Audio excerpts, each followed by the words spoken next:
Good evening, hello and welcome. You're with the news today. This is your primetime destination news. Newsmakers talking points. The big talking point, cash haul at a BJP MLA's house in Karnataka. More evidence of commission Raj in the state. Will the MLA be acted against firmly? Also, Australia beat India in the Indore test. But it raises serious questions over the way the pitch was prepared. Does India really need doctored pitches? Sunil Gavaskar is among my guests tonight. But first, as always, it's time for the 9 headlines at 9. A bribe-gate bomb in Karnataka. BJP MLA's son caught red-handed accepting 40 lakh rupee bribe. 8 crores also recovered from an MLA's house. Congress calls the Bomai government corruption ka king. Rahul Gandhi criticizes Prime Minister Modi and his government at Cambridge University, accuses the centre of spying on him, says Modi is hampering democracy in India. The BJP hits back, says Rahul Gandhi has spoken without facts. External Affairs Minister S. Jaishankar chairs the Quad Squad in New Delhi. Foreign ministers of 4 nations underline India's commitment to free and open Indo-Pacific in a move to checkmate China.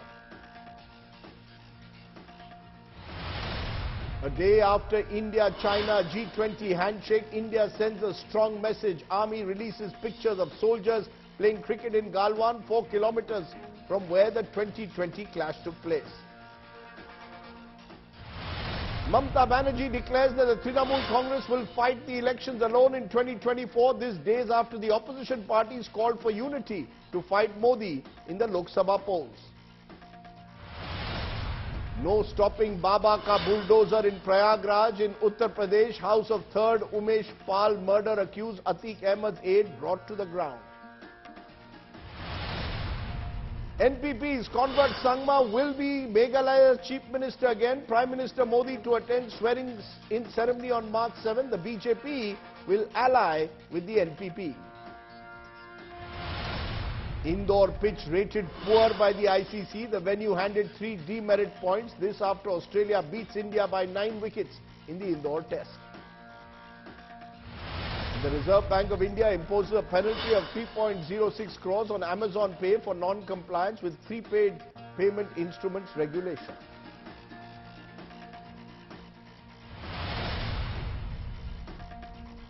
But tonight's top story is corruption Raj that has now hit the BJP-ruled state of Karnataka.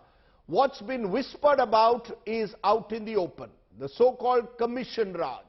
The state Lokayukta today caught a BJP MLA Madal Virupakshappa's son Prashanth red-handed, taking a bribe of 40 lakh rupees.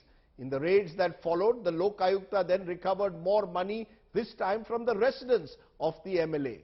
The total cash haul, all recorded on camera, is more than 8 crore rupees and counting. While the MLA has now resigned from the post of Karnataka Soaps and Detergents Limited chairman, the big question now, in a state which is going to the polls in a few weeks from now, will the so-called commission Raj become the major poll issue? And will the BJP act seriously through central agencies against those who are accused of serious corruption? It's our top story tonight.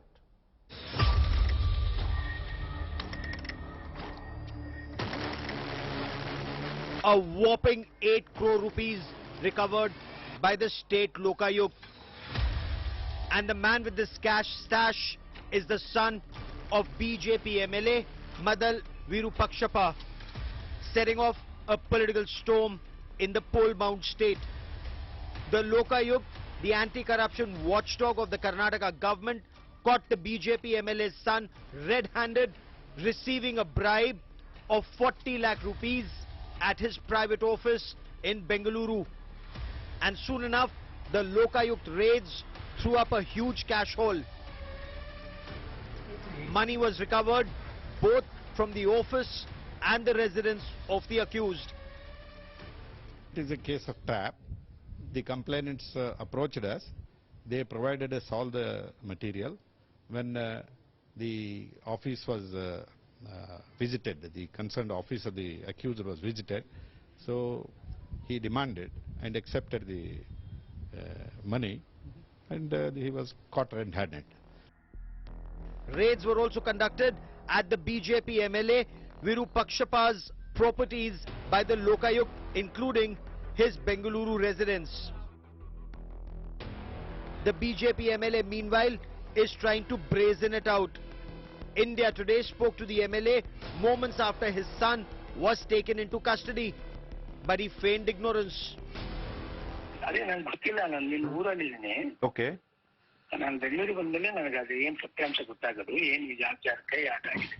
ಅಲ್ಲ but ತಾವು ತಮ್ಮ ಮಗನ ಹತ್ರ ಮಾತಾಡಿದ್ರ sir? ಇಲ್ಲ, ನನಗೆ ಮಾತಾಡಕ್ಕೆ ಅವ್ರ ಪಾಪ ಲೋಕಾಯುಕ್ತರ ಜೊತೆ ಇರ್ತಾರಲ್ಲ, ನನಗೆ ಫೋನ್ ಕೊಡ್ತಾರೆ. ಓಕೆ, ಅಲ್ಲ ಬಟ್ ಕನ್ಫರ್ಮ್ ಆಗಿದೆ ಲೋಕಾಯುಕ್ತ ರೈಡ್ ಅಲ್ಲಿ ನಿಮ್ಮ ಮಗ ಇದ್ದ ಅಂತ ಸರ್? ನನ್ನ ಟಿವಿನಲ್ಲಿ ಬರ್ತಾ ಇರೋದು ನೋಡಿ ಅಷ್ಟೇ ಗೊತ್ತಿಲ್ಲ, ನಮ್ಗೆ ಬಾಕಿ ಏನು ಗೊತ್ತಿಲ್ಲ. ನಿಮ್ಮ ಆಫೀಸಲ್ಲಿ ಏನೋ ಇದ್ದಾಗ 40 ಲಕ್ಷ ಕ್ಯಾಶ್? ನನ್ನ ಆಫೀಸ್ ಅಲ್ಲ ಅದು, ನನ್ನ ಆಫೀಸ್ ಇರೋದು ಶಾಸಕರ ಭವನದಲ್ಲಿ. ಓಕೆ. ನನ್ನ ಆಫೀಸ್ ಅಲ್ಲ, ಯಾವುದೋ ಟೆಂಡರ್ ವಿಷಯದಲ್ಲಿ ದುಡ್ಡು ತಗೊಂಡಿದ್ದಾರೆ ಅಂತ ನಿಮ್ಗೆ ಗೊತ್ತಿಲ್ಲ ಅಂತ ಹೇಳ್ತಾ ಇದ್ದೀನಿ. With months to go for crucial elections in Karnataka, the bribe gate has rocked the Karnataka BJP, and Chief Minister Basavaraj Bommai has assured a detailed investigation will be carried out.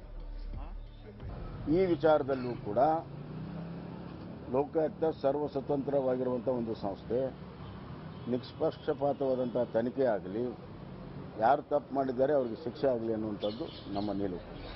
But his assurances failed to douse the political fire. The Congress has reignited the 40% commission Sarkar barb. If 40 lakh rupees is being taken in this fashion, how many hundreds and thousands of crores would have been taken by all these corrupt people in the BJP? This brazen corruption tells us, Bharatiya Janata Party and Mr. Basavaraj Bommai, that you have looted Karnataka and this loot has to end. ಲೋಕಾಯುಕ್ತವನ್ನ ನಮ್ಮ ಸರ್ಕಾರ ಮಾಡಿದೆ. High court ಆದೇಶ ಆಗಿರುವಂತದ್ದನ್ನೆಲ್ಲವನ್ನ ಕಾಂಗ್ರೆಸ್ ಸರ್ಕಾರ ಇದ್ದಾಗ ಮಾಡಿಲ್ಲ. ಆಗಲೇ court ಅಲ್ಲಿ ಇತ್ತು. ನಮ್ಮ ಸರ್ಕಾರ ಮಾಡಿದೆ, ಆದೇಶ ಮಾಡಿಕೊಂಡು ನಮ್ಮ ಸರ್ಕಾರ ಕೋರ್ಟ್ ಹೇಳಿದೆ. With Sagai Raj in Bengaluru, Bureau Report, India Today. The big questions then tonight, is Commission Raj going to be the big election issue in Karnataka? Are BJP's ruled states also neck deep in corruption? Will agencies act against the BJP netas caught in corruption scams? Was Congress rule in Karnataka any different? Joining me now, Captain Ganesh Karnik is BJP spokesperson, Aishwarya Mahadev is Congress spokesperson, and I want to Justice Santosh Hegde is former Karnataka Lokayukta and senior judge. I appreciate you joining us. First to you, Santosh Hegde ji. Before I come to the politicians, your first reactions to what you've seen, heard, are you surprised? Is this the worst kept secret of Karnataka that is tumbling out, MLAs caught with cash? Rather late reaction from the Lokayukta investigating body, but better late than never.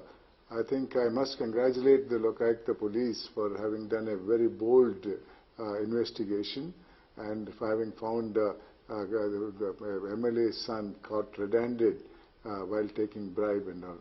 I think the Lokayukta police should continue to do this job, which they recently got the power back from the decision of the court, and I hope Lokayukta police will try to fight corruption in the state of Karnataka, which is there, whichever government which has come to power in this state.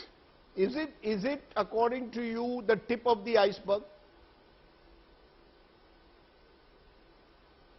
Well, allegations have been made against the present government by the Contractors Association president that they are demanding 40% of the tender money. It was difficult for me to believe at that point of time, but then I got some information that it was true. Therefore, I was wondering why no action has been taken against the persons who are responsible for it and all. Even though ACB was disbanded and the power was given back to the Lokayukta police to investigate and all. Better late than never. I think they have done a wonderful job in this particular case. When the complaint came only yesterday morning to their information, and they have done a wonderful job of laying a successful trap and recovering the money that was paid. Not only that, they raided the house of the MLA's son and found more money amounting nearly to 8 crores of rupees, which is a great achievement on the part of the Lokayukta police. But then I think they should do more such investigation. You're saying it's better late than never. Captain Ganesh Karnik, BJP spokesperson, isn't this a huge embarrassment? And it almost seems as if for 4 years and 10 months we haven't seen the system move. Now 2 months left to the election. The opposition is gunning for your government. Now you finally, the Lokayukta seems to act. That's one way of looking at it. Then what were these? This is the worst kept secret in Karnataka tumbling out, that cash is being taken at various levels as commission for various deals struck with contractors. Rajdeep, good evening to you and my respectful greetings to Justice Santosh Hegde and greetings to Aishwarya also. Rajdeep, I thought you would compliment the BJP government because all along you have been complaining that BJP has been misusing the constitutional bodies, investigation authorities and things like that. And if you have heard our Honorable Chief Minister speaking after the raid today, that we are zero tolerance government to corruption. Yes, as Justice mentioned, there have been allegations. But as you played the initial audio, I could only hear the audio. The Lokayukta authorities mentioned that when they came to us with certain information and evidence, we immediately organized the raid. And our government has been telling people that instead of telling us 40% commission, 40% commission, whatever information you have, whatever evidence you have, please go to. If you don't believe in government, please go to the Lokayukta. No, but I've got but Captain Karnik, the reason why the cynicism is there is because there have been specific charges made in the past, and it's only now that it seems the government is waking up just before the election. I'll give you Commission Raj in Karnataka. Let's play out this and then you tell me. November 2021, the contractors body wrote to the Prime Minister Narendra Modi, gave details.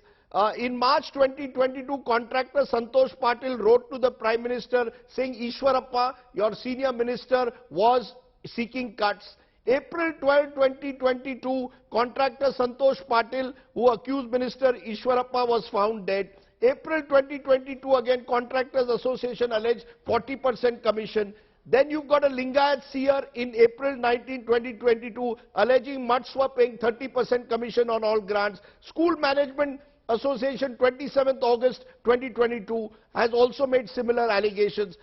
Now the fact is, I can go on and on. I'll ask my producer to play it. He should have, the fact is that this is not just something that has happened today in March. There's a series, sir. Did I deny that there were allegations? There were no allegations. There were allegations. But Chief Minister on record has told, please submit some evidence. Just on allegation, you cannot do it. You mentioned about Mr. Ishwarappa. He was made to resign. An investigation was carried out. And after the investigation, there was no substance in the case and he was let scot-free. And the Kempanda, who is the president of the organization, on whom a defamation case was filed by the minister, and he refused to attend the court proceedings. And he was arrested because of that. People have been casting aspersions. People have been making allegations. Allegation made by the same people who abolished Lokayukta. It was a solemn declaration given in the manifesto that if we get elected, if we come to power. So BJP has walked the talk. They have said if there is any evidence and a complaint given to government or Lokayukta, it will be followed. We have not interfered. We have not influenced the Lokayukta. He happens to be our own MLA and his son. Did we say anything about it? Our Honorable Chief Minister said we will support the investigation, let the truth come out, and immediately has been asked to resign. So even now I am telling you, if people have any evidence about the 40%, if not government, let them give it to Lokayukta. Okay, so you're saying that earlier there were allegations of a general nature, this was a specific complaint on which you've acted upon, Aishwarya Madhav. We did not act. Okay, the Lokayukta has acted. It's proved that the Lokayukta is independent. The charge also is that when the Congress was in power, you had clipped the wings, Aishwarya Madhav, of the Lokayukta. The BJP has restored the power of the Lokayukta, albeit through a court order. You know, Rajdeep, the fact of the matter remains that the BJP government did not actively work towards reinstating the Lokayukta. And as a young Kannadiga, I think before I respond to everything, Justice Santosh Hegde was inspiration to all of us when he basically unearthed the Bellikeri port scam, which also led to the indictment of a lot of people in a lot of power in the BJP. And you saw what happened after. Rajdeep, today, what has happened is precisely what the Congress has been talking about. This is vindication in every sense and form, that this is a 40% commission government, and the chief minister might like to spin on it and say, oh, we have acted, we have all of that, but that doesn't take away from the fact that, one, if you're a government of any difference, if you say na khaunga na khane dunga, if even a common citizen comes out and says there is this irregularity, then it is, you are duty bound to take action against it. Mr. Ganesh Karnik talks about how a defamation case was filed. A defamation case was filed of a monumental amount on Mr. Kempaiah to basically silence him. And the fact of the matter, Rajdeep, all of us have to ask is, why would an association whose livelihood depends on the government for tenders and money go against them at the risk of being blackballed? And nobody is answering that. Tell me, Rajdeep, for this one case, what have they done about Ramesh Jarkiholi saying, I will give 6,000 rupees per vote? What have they done about basically Yatnal talking about how it's 2,000 crores for a chief minister? What have they done about Gulihatti Shekhar, who against his own government has alleged that there are massive scams in irrigation? What do you talk about other MLCs of the BJP saying, whether it is food, whether it is shoes, whether it is egg to school children, there are massive irregularities. The fact of the matter today, so much so that Prime Minister Modi himself has distanced himself from Mr. Bommai. It's his recent speech in Shimoga. You see that the government today in Karnataka is mired in corruption that is irreparable in terms of damage. And the BJP is trying to sit and have these tiny pieces of saying, oh, we're acting on corruption. It is mere eyewash. You're saying this is an eyewash. You're saying today's raids are an eyewash, that you're saying that the big fish over the last several years have got away. Just a minute. Let's just hear Amit Shah ji. He was the Home Minister, was in Karnataka. Listen in to what he said, and then I'll get all of you to respond. Listen in. FDI में पहला number लाने वाली भाजपा को vote देना है या भ्रष्टाचार में पहले नंबर वाली जेडीएस और कांग्रेस को वोट देना? जो पार्टियां परिवारवाद करती है वो कर्नाटक का भला नहीं कर सकती। जेडीएस को आप जब वोट देते हो उनको 25-30 सीटें मिलती हैं और बाद में वो 25-30 सीट लेकर वो कांग्रेस के पास चले जाते हैं और कर्नाटक फिर से भ्रष्टाचारी नंबर 1 कांग्रेस पार्टी के रूल में आ जाता है। Very interesting. You got Mr. Amit Shah coming and saying that the Karnataka was Bhrashtachari number 1 under the Congress. No, Aishwarya Mahadev, while you are smiling away, the truth is that the similar charges were made when Mr. Siddaramaiah was Chief Minister. Only thing then it was called a 10% commission sarkar. Now it's called 40%. Let's not say that commission Raj in Karnataka only started after the BJP took over. Rajdeep, the fact of the matter remains that, again, if Mr. Siddaramaiah was corrupt, if mine was a 10% government or whatnot, when you came to power, albeit illegally after you toppled a coalition, it was within you for more than 3 years to take action. You have not taken action against anything. Bommai today in session says, oh, once we come back to power, we will take action against the Congress corruption. Mr. Amit Shah, sadly and funnily rather, comes out and says, we will free the state of corruption. What were you doing for god-awful 3 years? What were you completely doing for all the time that you had to take action against all these so-called corrupt people in the Congress? Tell me, the BJP has to answer that. You had all the power, you had all the authority. What did you do? Okay, let him answer before I come back to Santosh Hegde. Captain Karnik, answer. You see, the Prime Minister says, na khaunga, na khane dunga.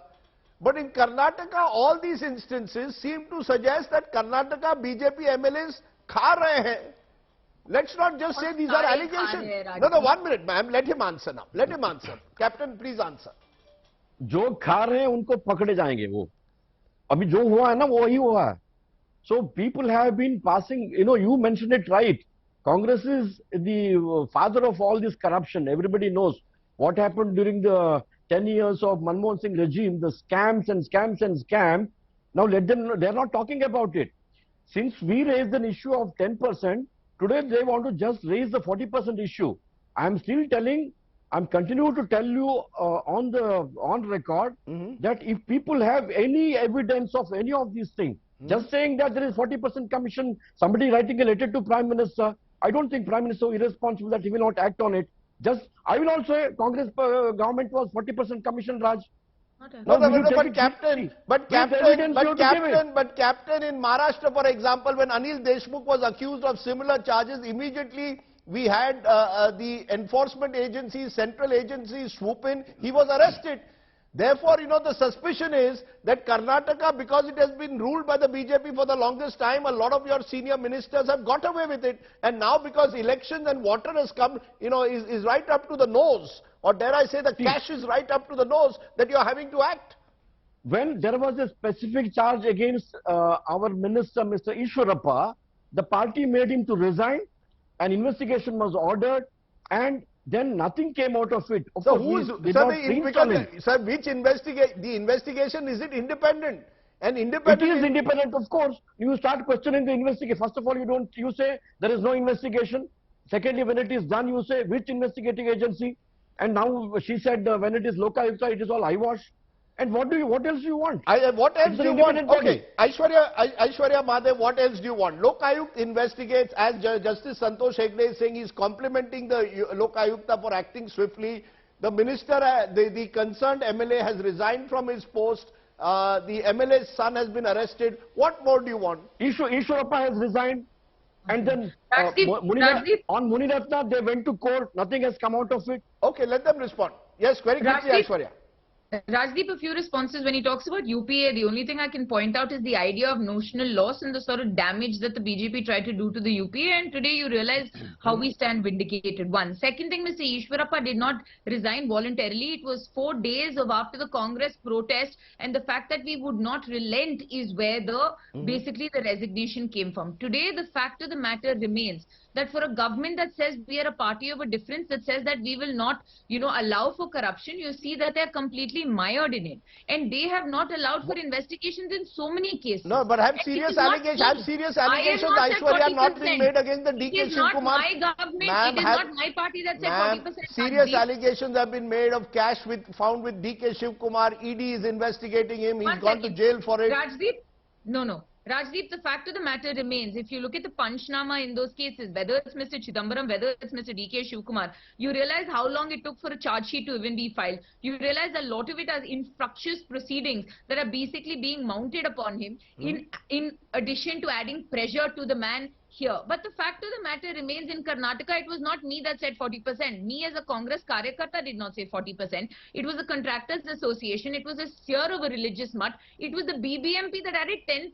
BBMP contractor said, oh, we're paying 50% commission. It was people that have to produce feed for the Goshalas. It is basically the private school associations that are talking about the money that they have to pay in order to even get the money they're entitled to from the government through RTE. And it is not the political class that is talking about it. It is everybody in the citizenry. Okay, you're saying... sick and tired of what the BJP has done to my state.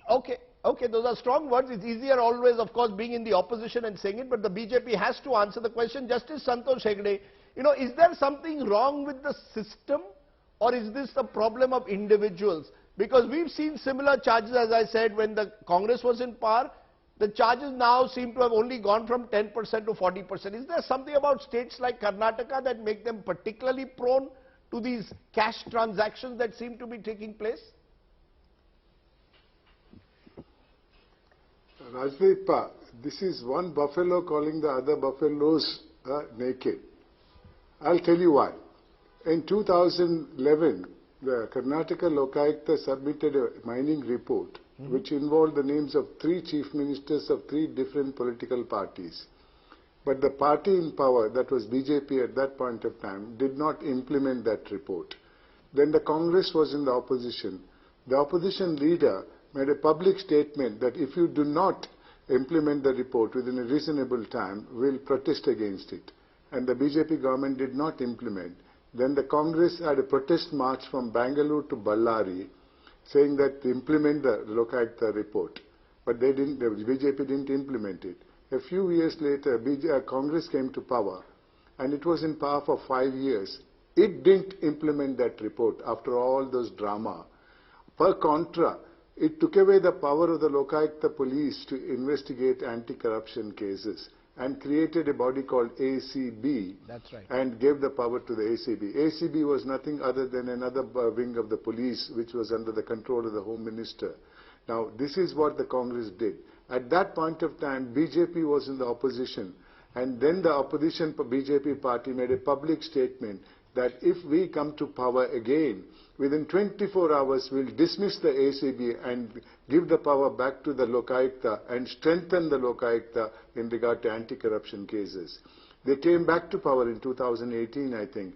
But 2 years they were in power. Now the third year they're in power now. And they didn't implement their promise, which was there in their election manifesto. Per contra, it is the High Court of Karnataka which quashed the appointment of ACB for anti-corruption cases in the Lokayukta. It is not the BJP government and all. It is by virtue of the judgment of the Karnataka High Court that the Lokayukta police got that power back. But very unfortunately, even though it was given a few months back, nothing much was done by the Lokayukta So you're police saying, Justice Hegde, you're saying that none of the political parties in Karnataka, particularly over the last decade, have shown the will to act, because the Lokayukta Act goes back to Devraj Arz in the late 1970s. But you're saying in the last decade, none of the parties have shown the will to actually act against their own. Am I correct? You are 100% correct, but then I want to correct you in one thing. It is not Mr. Devaraja's time the Lokayukta Act was enacted. It was enacted in 1984 when Janata government was in power, when Mr. Ramakrishna Hegde was the Chief Minister, and the first Lokayukta was appointed in 1986. Therefore, it came into power, rather existence only in 1986. No, much later than Mr. Devaraja's time. Yeah. But why do you think, I mean, are you therefore convinced that the Lokayukta is independent? Do you believe that it is possible for a Lokayukta to be independent and indict the political class? I know you have shown that courage, but how many people like you are there? That is left to you to judge and all, but then Lokayukta as an institution is capable of doing it, which is shown by the previous Lokayukta, that the 3 chief ministers of 3 different political parties were involved in illegal mining was exposed by the Lokayukta. Of course, none of them were convicted. That's a different matter. I'm not going to get into that issue now and all. But corruption, let me tell you, is not confined to any political party. It is not confined to, and I take your point, not confined, but it is hugely, Captain Karnik, today an embarrassment for the BJP, because the BJP goes all around the country tom-tomming, na khaunga, na khane dunga. Now let's accept, sir. Karnataka mein khate hain aur khane bhi dete hain.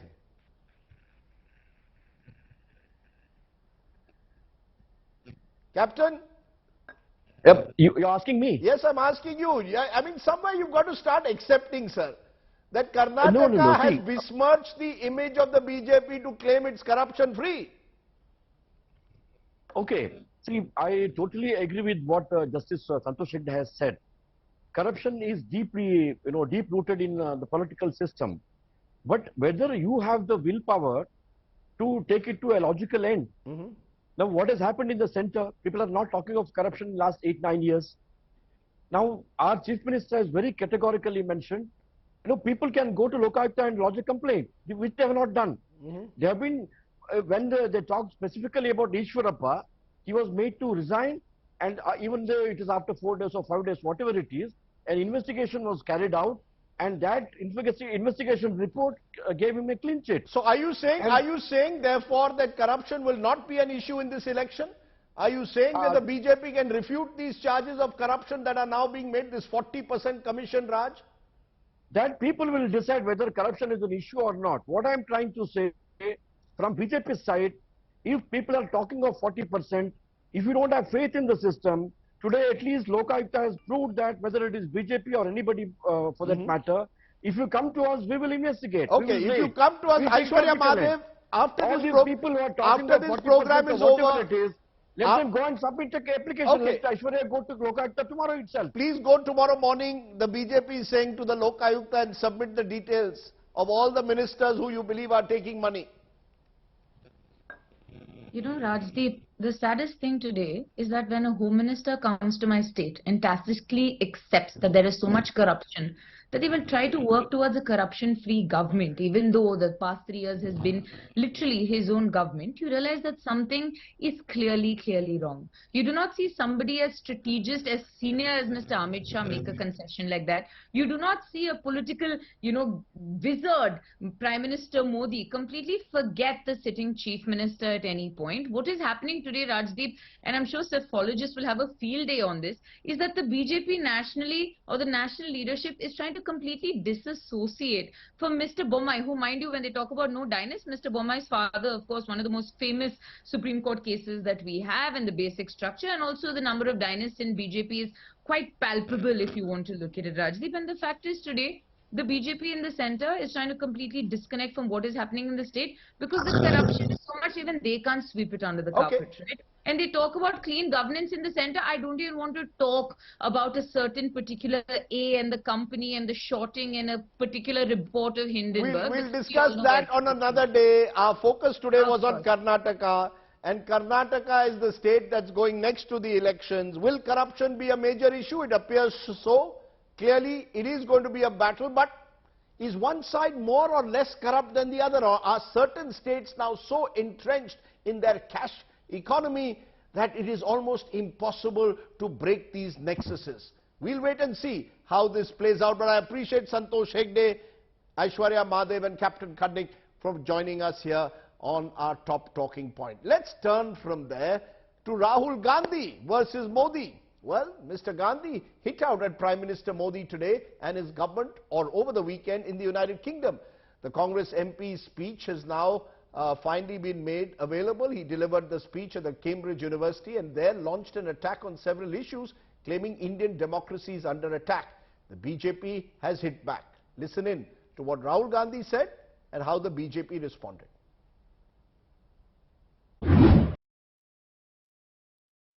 The institutional framework which is required for a democracy, parliament, a free press, the judiciary,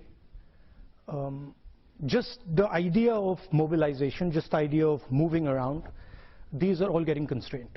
So we are facing an attack on the basic structure of Indian democracy, right? Here you can see that picture. That picture is taken in front of Parliament House, and that's where a whole bunch of opposition members of Parliament were just standing there talking about certain issues, and we were just locked up and put in jail. And that's happened 3 or 4 times, right? And it's happened relatively violently. That's just an example. Pegasus पे राहुल गांधी जी की क्या मजबूरी थी कि उन्होंने अपना mobile phone जमा नहीं करवाया? और वो नेता जो भ्रष्टाचार के चलते बेल पर है, ऐसा क्या था उनके मोबाइल फोन पे जो उनको अपना छिपाने की जरूरत थी? वो और अन्य नेताओं ने अपना मोबाइल फोन क्यों जमा नहीं करवाया? बार बार झूठ बोलना, विदेशी धरती का इस्तेमाल करना, विदेशी दोस्तों का, विदेशी एजेंसियों का इस्तेमाल करना, ये आदत सी बन गई है और भारत को बदनाम करने की आदत बन गई। So is Indian cricket now mired in a pitch controversy? Are India and the BCCI and the Indian coaching and management staff players guilty of doctoring pitches? Joining me now, Sunil Gavaskar, the legend of the game, joins me. The big controversy now, Sunil Gavaskar, is getting worse. ICC's match referee has docked India and the Indore venue 3 demerit points for a substandard pitch. Was this pitch really substandard and unfit for cricket according to you? It was a tough pitch to bat on, no question about it, because you can see from the scores that it was not an easy pitch to bat on. But I think 3 demerit points to my mind is a little too harsh. A little too harsh for the simple reason that if it was such a tough pitch to bat on, then you would not have had a 96-run partnership between Usman Khwaja and Manus Labuschagne when Australia batted. You would not have had on day 3 a partnership of 77, which took Australia to a win. if the pitch was such an impossible one to bat on. And also, yesterday, there was that partnership between Cheteshwar Pujara when he batted, and he showed that it is not an impossible pitch to bat on. Tough pitch, definitely, no question about it. It was a pitch where there was turn from the first day. But that's what you expect in India, that's what you expect in the subcontinent. So, to my mind, 3 demerit points is too many. And in fact, I think earlier on also, I did ask, because I'm not having the exact information, that when the test match was played in November, December at the Gabba between Australia and South Africa, which also finished in 2 days, where the ball was flying around, and the fast bowlers looked very dangerous, that they could have caused some serious injury. There was a threat to life and limb on that pitch. I don't know how many demerit points it got. I don't know who the match referee was. But I think there has to be some sort of a parity of demerit points are given. Or there has to be, somewhere down the line, some sort of, instructions that these are the reasons that, you're giving 3 demerit points. There were no demerit points given to the Brisbane ground at the time. But the fact, Mr. Gavaskar, is that in the last 3 test matches in India, all matches have got over inside 3 days. Is there something wrong with the batting, or is there something seriously wrong with the way pitches are being prepared in this country? Look, I think the larger objective has been, and that's what I think the Indian captain did say in the media conference today. The larger objective has been to try and see that India win 3 out of the 4 test matches, at least 3 out of the 4 test matches, because that will then help them to qualify for the finals of the World Test Championship. And with that as the larger objective and aim, the pitches have been made in a manner that will suit the Indian spinners more than the batters. So the batters will probably not enjoy. Their reputations will take a little bit of a beating. Rohit Sharma scored an absolutely terrific 100 in Nagpur when he got 120. But those 2 pitches were not as difficult to bat on as this one in Indore, because here in Indore the ball was turning pretty sharply from the 6th or the 7th over itself. So that is never easy to bat against. But you see, the question I'm asking, Mr. Gavaskar, is that in the process we seem to have dug our own grave, at least in Indore. And do we really need, therefore, to prepare these kind of wickets only to win? We've got surely a good enough test side to win without doctoring wickets. Do we need to prepare these rank turners to win a test match? Because otherwise, to get 20 wickets in India is not going to be easy. On a lot of Indian pitches, then to get 20 wickets without your ace bowler, Jasprit Bumrah not being available, Mohammad Shami not being always able to complete a 4 test match series, and Mohammad Siraj slightly inexperienced. I don't think the bowling attack was such that, but for a little bit of help from the pitch, from a dry pitch, India probably wouldn't have taken 20 wickets, and that's the thinking behind preparing such pitches. But Mr. Gavaskar, I'm sorry to press the point. Are we saying that to win a World Test Championship, surely you should be able to win in all conditions? Are we in some way doing disservice to the game, to the fans, in our own obsession of reaching this World Test Championship final? We are denying crowds decent 5-day cricket by preparing these terrible pitches. No, I don't think so. I think you have to look. The World Test Championship final is the prestigious event.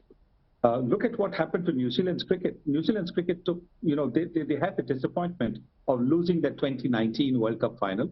Then when they beat India in the 2021 World Test Championship finals, I mean, there was, the whole mood of the country was uplifted, despite the fact that there was, COVID over there. I mean, COVID all over the world. So, yes, I think if you're looking at India winning, India getting to the World Test Championship finals, I don't think you have too many other options. If you had a very, very good new ball attack, maybe you would have looked at doing something different. But your strength is your spinners in India, definitely. And therefore, I think these kind of pitches have been made. And I think test matches are producing results. So that's the thing. You don't want a flat pitch where the batters go out and dominate, then there is no challenge. Here it is testing the batsman's temperament and technique, and it's tough. But like Rohit Sharma showed, you can get 100. Usman Khwaja showed you can, if you apply yourself, get some runs. I want to ask you, though, a question that I've always, in a way, wanted to ask you, Mr. Gavaskar. Were players of your generation better players of spin? Or have the pitches simply just got worse over time and therefore it becomes more difficult to score runs today? I think the thing was that today's spinners don't really give the ball too much air because they get help from the pitch, so they don't really need to give the ball too much air. And the spinners in the past did give the ball air, which meant that the batters had to use their feet to go down the pitch or go deep in the crease and play the cut shot or the pull shot. So yes, I think that actually meant that the batters were looking to go down. What has happened today is that because of so much of one-day cricket where you play through the line, played with hard hands, not too many batters, apart from a Cheteshwar Pujara and occasionally Rohit Sharma, not too many batters go down the pitch. So that is probably the one sort of difference, if you could say, is noticeable. Final question: who's the best player of spin you've ever seen, Mr. Gavaskar? You're welcome to include yourself as well. You played that magnificent innings in your last test at Bangalore in 1987 against Pakistan. I think the best player of spin, there have been some very fine players, but I don't think anybody can beat the 281 that VVS Lakshman got on a pitch where the ball was turning at the Eden Gardens.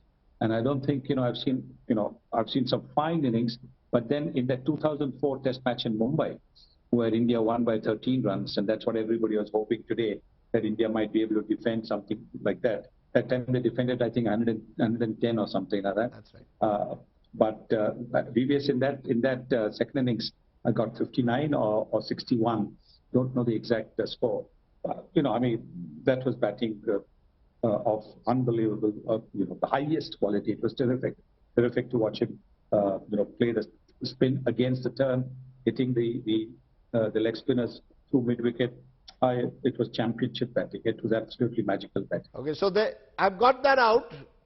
VVS Lakshman, the best player of spin in a way that Mr. Gavaskar has ever seen. I would rate you, sir, along with Gundappa Vishwanath from the 1970s, just as high. And many of the spinners that I've spoken to from your generation rate you as the best player of spin. But I appreciate your joining us. Clearly, something needs to be done about cricket pitches in this country.